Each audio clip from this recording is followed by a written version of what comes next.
안녕하세요. 저는 사업을 하고 있는 여자이자 예쁜 고등학생 딸과 함께 살고 있는 엄마입니다. 그리고 이혼녀이기도 하죠. 이번 기회에 제 얘기를 한번 들려드리고 싶어 이렇게 글을 쓰게 되었습니다. 저희 남편은 사실 살림을 살고 있어요. 보통 가정에서는 남자가 밖에서 돈을 벌어오고 여자가 가정주부로서 집에서 살림을 살지만 저희 가정은 완전히 반대였어요. 남편은 저희 회사에 들어온 직원이었습니다. 저희 집은 대대로 사업을 하고 있는 집안이었는데 저는 저희 아버지의 회사를 물려받기 위해 경영 수업을 하고 있었죠. 막 드라마에 나올 것처럼 엄청나게 커다랗고 번쩍번쩍한 그런 대기업은 아닙니다. 평범하고 자그마한 사업체예요. 수입은 그래도 괜찮지만요. 저는 아버지의 옆에서 직접 일을 배우면서 경영을 배워나가고 있었습니다. 그때 신입사원으로 들어온 제 남편을 만나게 되었죠. 당시의 남편은 지금처럼 제게 쓰레기 같은 존재는 아니었습니다. 오히려 반짝반짝 빛이 나는 사람이었어요.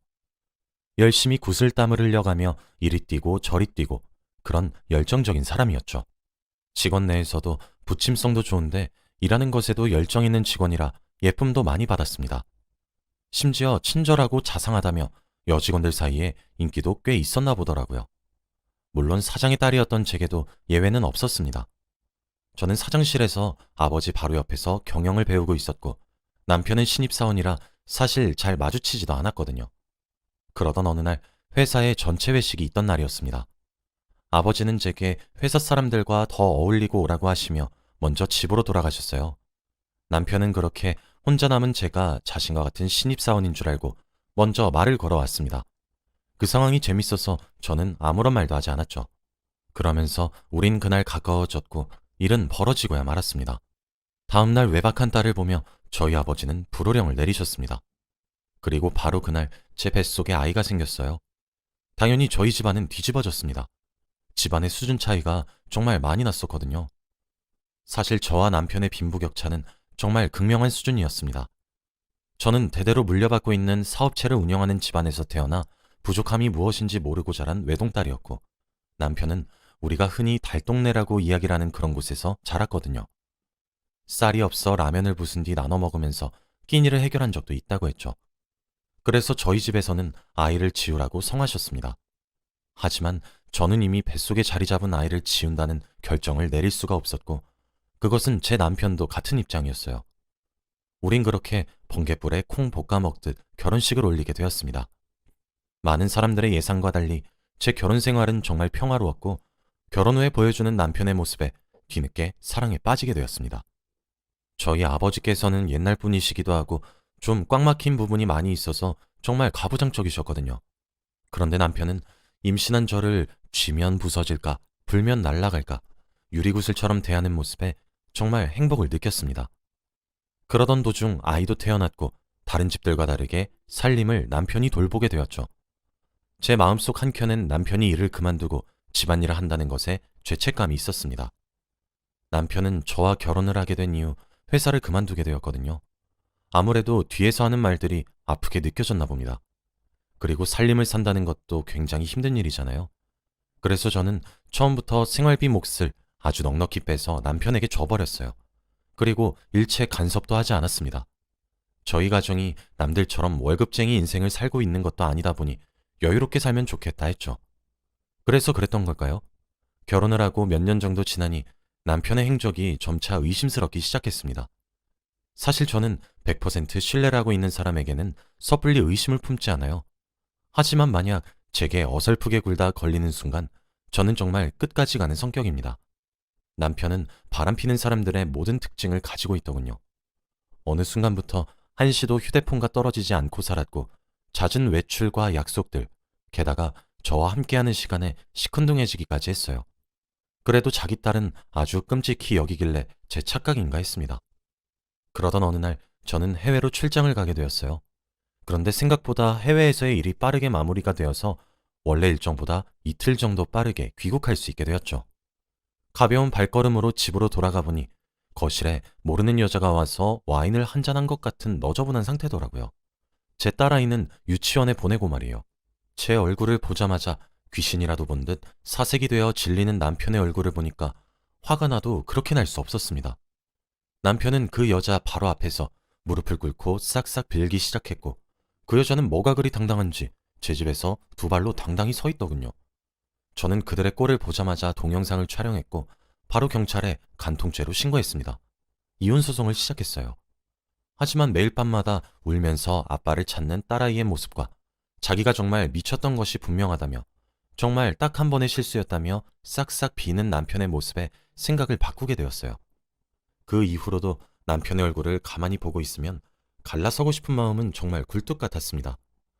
하지만 차마 아이의 얼굴을 보니 이혼 소송을 계속할 순 없겠더군요. 제가 아이에게 아빠를 뺏어가는 건가 라는 생각이 들어버렸거든요. 그렇게 우리는 극적으로 이혼을 하지 않고 저는 남편을 용서한 후 가슴에 묻기로 했습니다. 하지만 상간녀가 받을 처벌을 없애고 싶진 않았어요. 결국 간통죄로 인해 상간녀는 1심에서 1년의 징역을 받게 되었습니다. 저는 남편이 항소하게 만들었고 그때 고소를 취하했죠. 그래서 남편의 고소는 기각이 되었지만 상간자는 확정 판결을 받아 징역을 살게 되었죠. 사실 이 방법은 상간녀가 항소하면 끝장이었지만 그러진 않더라고요. 그 이후 저는 남편에게 쥐죽은 듯 살라고 경고했습니다. 믿었기에 넉넉히 주었던 생활비도 딱 정확하게 주기 시작했고 커피 한 잔의 여유는 허락했지만 그 이외의 여가 생활의 지원은 딱 끊었습니다. 남편도 제게 반성문과 각서를 썼기에 아무런 불만도 품지 못했어요. 그렇게 세월이 지났고 저희 딸아이가 고등학교에 입학할 나이가 되었어요. 제가 남편의 외도를 가슴에 묻고 10년이 지난 해였죠. 10년이면 강산도 변한다고 저도 많이 누그러졌습니다. 그리고 남편도 무너진 신뢰를 회복하기 위해서인지 저와 딸아이에게 정성을 쏟기 시작했죠. 그래서 정말 꿈에도 몰랐어요. 저는 뛰는 남편 위에 날고 있다고 생각했는데 사실 남편이 제 머리 꼭대기 위에서 놀고 있더라고요. 제게는 부부 동반 모임이 여러 개 있었습니다. 아무래도 제가 바깥 일을 하기도 하고 사업체 쪽으로도 많은 모임이 있거든요. 하루는 그중 한 모임의 친구로부터 전화가 한 통 걸려오더라고요. 왜 여기까지 와서 자신의 얼굴을 보고 가지 않느냐는 그런 전화였죠. 저는 무슨 말이냐고 물으니까 친구가 대답하더라고요. 너 아냐? 분명 차 번호 너 맞는 것 같던데? 오늘 우리 갤러리에 왔었잖아. 라고 말이에요. 저는 영문을 모르겠어서 잘못 본 거 아니야? 오늘 하루 종일 회사에 있었는데 무슨 소리야? 라고 했죠. 이상하다는 말을 남기고 친구와 전화를 끊었습니다. 그런데 뭐랄까 기분 나쁜 촉이 온다고 해야 하나? 쎄한 기분이 영 가시질 않더라고요. 저는 서둘러 업무를 마무리하고 퇴근을 해서 집으로 갔습니다. 남편은 아무런 일도 없다는 듯이 오늘 일찍 왔네? 하며 제 저녁을 챙기더군요. 저는 그렇게 깊은 밤이 될 때까지 잠자코 기다렸어요. 밤이 깊은 이후 저는 남편의 차키를 들고 나왔습니다. 그리고 남편 차의 블랙박스를 확인했죠. 그 블랙박스 속엔 정말 상상치도 못했던 인물들이 들어있었습니다. 남편은 10년 전 법정 소송까지 갔었던 상간녀와 다시 만나고 있었거든요. 제 친구가 정확히 남편의 차를 본 게 맞았어요. 남편은 당일에 상간녀와 데이트를 하러 간 곳이 제 친구가 운영하는 갤러리일 거란 사실을 몰랐겠죠. 그러니 대놓고 갔던 모양이더군요. 아무리 간이 커도 설마 알고 갔겠나 싶었습니다. 정말 배신감에 치가 떨렸고 배신감을 넘어서서 누군가 머리를 망치로 세게 꽝 내려찍는 그런 기분이 들었어요. 저는 그 길로 집으로 올라와 조용히 남편의 휴대폰을 열어 확인했습니다. 그러나 남편의 휴대폰엔 외도의 어떤 흔적도 남아있지 않더군요. 이제껏 이런 방법으로 저를 기만했던 거구나 싶었습니다. 일단 남편 차량의 블랙박스 녹화 파일을 제게 옮겨놓은 뒤 그때부터 증거를 수집하기 시작했어요. 남편은 저를 출근시킨 이후 딸도 학교에 보내고 난 뒤 그 여자를 만나러 가더군요. 일주일에 딱 3번 정도 만나고 있었어요. 상당히 규칙적인 만남이었죠. 저는 모든 사실을 알고 난 이후 남편이 사용하고 있는 생활비 통장 또한 조회해 보았습니다. 매달 제가 넣어주는 많은 양의 생활비는 전부 그 여자와 남편의 외도에 들어가고 있었어요. 그리고 제게 정말 충격적이었던 부분은 제가 관리하고 있는 건물의 월세를 남편이 받고 있더라고요. 어쩐지 생활비로는 턱없이 모자랄 정도의 사치를 즐기며 외도를 하는데 그 돈이 다 어디서 났나 싶긴 했습니다. 세입자에게 급히 연락을 해보니 남편이 따로 찾아와 월세를 자신의 계좌로 입금할 것을 요구했다고 하더군요. 솔직히 제가 관리에 소홀했고 미흡했었다는 사실은 인정합니다. 회사 일로도 바빠서 제 생각보다 오랜 기간 동안 제 돈을 남편이 빼돌린다는 사실을 몰랐던 것도 제가 너무 무지했기 때문이죠. 하지만 아무리 그렇다 할지라도 관리에 소홀한 아내를 보며 그 많은 돈을 그렇게 오랜 기간 동안 빼돌릴 수 있다고 보시나요? 믿는 도끼에 발등이 찍힌 수준 정도가 아니었습니다. 진짜 사람 속이 부글부글 끓었어요. 저는 바로 변호사를 선임했습니다. 변호사가 그러더라고요. 보통 상간녀 소송을 하는 이유는 법정 싸움까지 가면 아무리 불륜까지 저지른 사이라고 하더라도 서로 네가 못났니 내가 잘났니 하며 싸워서 사이가 파탄이 나는데 아주 이례적으로 계속 만나는 경우가 있다고 하더라고요. 그리고 제 경우가 그 이례적인 경우였죠. 이 경우에는 상간녀에게 상간자 소송을 준비할 수 있다고 합니다. 저는 그래서 그와 동시에 이혼 소송도 함께 준비하기 시작했어요. 솔직히 저로서는 남편의 행동이 정말 이해가 되지 않습니다. 소장을 날림과 동시에 상간녀가 남편에게 연락을 한 모양이에요. 집으로 돌아가니 오줌 마려운 강아지 마냥 제 주위를 안절부절하며 맴돌더군요. 꼴을 보아하니 상간녀에게 자초지종을 들은 듯 해보였습니다. 저는 옷을 갈아입으며 물어봤죠. 제가 뭘 그렇게 못해줘서 가정을 버리면서까지 그 여자를 만나야 했냐고 말이에요. 남편은 하얗게 질려 말도 더듬기 시작했습니다. 그런 모습을 눈앞에서 보고 있자니 화가 치밀어 오르기 시작했어요. 저는 미친 듯이 화가 났고 남편을 매섭게 다그치기 시작했습니다. 구석에 몰린 남편은 제게 소리치더군요. 그래, 당신이 이래서 내가 바람 폈다. 왜? 당신이 밖에서 돈 좀 번다고 날 이렇게 무시해도 되는 거야? 내가 집에 처박혀서 집안일이나 하고 있으니까 그래, 내가 얼마나 우습겠어? 당신은 나를 한없이 초라하고 자꾸 비참하게 만들었는데 그 사람은 날 항상 존중해줬어. 그래서 만났어. 왜? 내가 뭐 그리 큰 죄를 지었어? 우리 결혼 생활만 17년째야. 바깥바람 한번 쐬어주는 게 그리 큰 죄야? 라고 말이에요. 저는 정말 그 순간 제가 잘못한 줄 알았어요. 남편의 태도가 너무 당당해서 말이죠. 저는 걔가 당신을 존중했다고? 하! 당신을 존중한 게 아니라 당신이 쓰고 다녔던 내 돈을 존중한 거겠지. 라고 비꼬았습니다. 그날 이후 남편은 대놓고 밖으로 나돌기 시작했어요. 아마 제가 10년 전 남편의 외도를 한번 눈 감아준 적이 있었기 때문에 이번에도 제가 이혼까지 선택하지 못할 것이라고 예상했나 보더군요. 사실 남편의 예상이 처음엔 맞았었습니다. 저도 본보기를 보여주기 위해 이혼이란 카드를 꺼냈었던 것이지 실제로 이혼하기에는 저도 용기가 나질 않았거든요.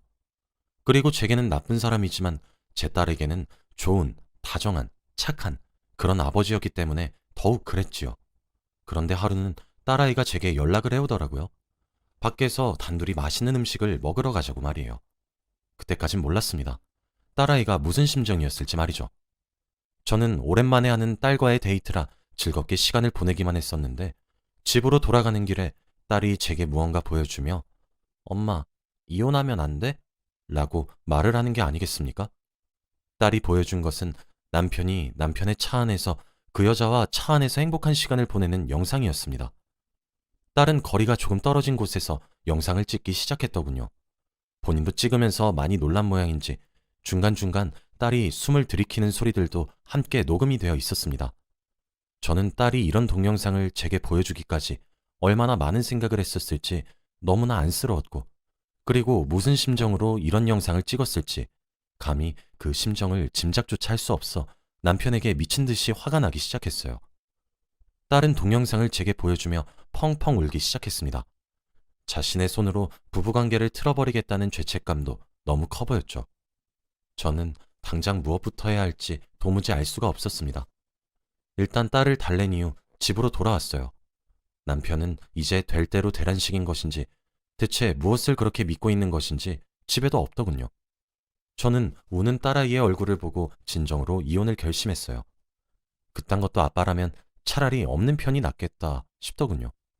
저는 모든 것들을 변호사에게 고스란히 넘겼습니다. 정말 이혼이란 카드는 마지막에 마지막까지 사용하고 싶지 않았는데 딸아이의 우는 얼굴을 보니 남편이 죽고 제가 살고 싶어지더라고요. 거기다가 남편은 대체 뭐가 그리 당당한 것인지 딸이 집을 비우는 시간이 되면 저희 집에 어김없이 그 여자를 초대하기도 했습니다. 심지어 그걸 제게 걸리기까지 했죠. 제게 걸리고 나니 꽁무니가 빠져라 남편의 차에 올라타 도망가려고 하더군요. 저는 신발장 한켠에 두었던 쇠로 만들어진 야구방망이를 가지고 와서 남편의 차를 미친 듯이 내려치기도 했습니다. 상간녀는 저희 집 주차장에서 소리를 꽥꽥 지르고 남편은 그런저를 뜯어말리고 정말 개판이 따로 없었죠. 상간녀는 신고하겠다고 고함을 쳤고요. 저는 그 말에 나도 주거침입으로 고소해줄까? 라고 막고함을 질렀습니다. 그러니 상간녀인 자신이 뭐라도 할 수나 있었겠어요? 얼굴이 불그락 푸르락 하는 꼴이 참 가짜났어요. 남편에게도 곧 소장이 날아간다고 소리를 쳤고 그날을 마지막으로 남편은 제 집에 들어올 수 없게 되었습니다. 그때가 되고 나서야 남편은 제가 예전과 달라졌다는 사실을 깨달았나 보더라고요. 참 아이러니한 일이 아니겠어요? 그 이후 상간녀의 소송도 마무리가 잘 되어서 위자료로 수천만 원을 받아낼 수 있었습니다. 반성의 기미도 없고 과거에도 만났던 사람과 불륜을 저지른 것을 다시 반복했다는 점도 추가되어 위자료를 많이 받을 수 있게 되었죠. 법정에서 남편과 상간녀가 소리치는 꼴을 보니 참 꼴불견이 아닐 수 없었습니다. 남편과의 이혼 소송은 협의 이혼으로 잘 마무리를 짓고 있어요. 소송으로 가게 되니 남편이 10년 넘는 세월 동안 살림을 맡으며 전업주부로서의 삶을 살아서 제가 피땀 흘려 번 돈들을 적정 비율로 받을 수 있더라고요. 저는 이혼을 도맡아 주신 변호사에게 제 재산을 그런 방법으로 넘기기 싫다고 간곡히 부탁을 했고 제가 선임한 변호사님들께서 그들만의 노하우로 아주 원만한 합의를 이끌어냈습니다. 그래서 부서진 남편 명의로 되어 있는 승용차 한 대를 제외하고는 한 푼도 주지 않을 수 있었어요. 대신 아이의 양육비는 받지 않기로 했습니다. 어차피 줄 돈도 없을 것 같긴 하지만 말이에요. 딸아이는 저와 함께 심리치료를 다니고 있어요. 심리치료를 하는 것과 동시에 저는 딸에게 모든 진실을 알려주었습니다. 제 딸이라면 분명 이겨낼 수 있을 거라는 믿음이 있었거든요. 딸아이는 자신이 화목한 가족의 형태를 깨부신 것 같다는 죄책감에 아직 많이 힘들어하고 있긴 합니다. 저는 매번 딸아이에게 알려줘서 고맙다고 말을 해주며 이겨내길 기다리고 있어요. 아마 제 남편이자 본인의 아버지인 그 사람을 용서하지 못하겠죠. 참, 저는 제 인생에 있어서 알 만큼 아는 나이가 되었다고 생각했는데 아직도 인생은 참 알다가도 모르겠습니다. 사람 마음 하나 제대로 알기도 어렵고 사람과 사람 사이에 많은 관계가 얽혀 있다는 사실이 아직도 많이 어렵네요. 남편은 그 이후 지금이라도 가정으로 돌아가면 안 되겠냐며 사정을 하고 있지만 저와 딸아이는 받은 상처가 커서 그런지 남편의 그림자 한 자락도 꼴보기가 싫어요. 시간은 많이 걸리겠지만 저도 딸아이도 이번에 받은 상처를 딛고 한층 더 성장하길 바라는 마음뿐입니다. 제 긴 이야기를 들어주셔서 감사합니다.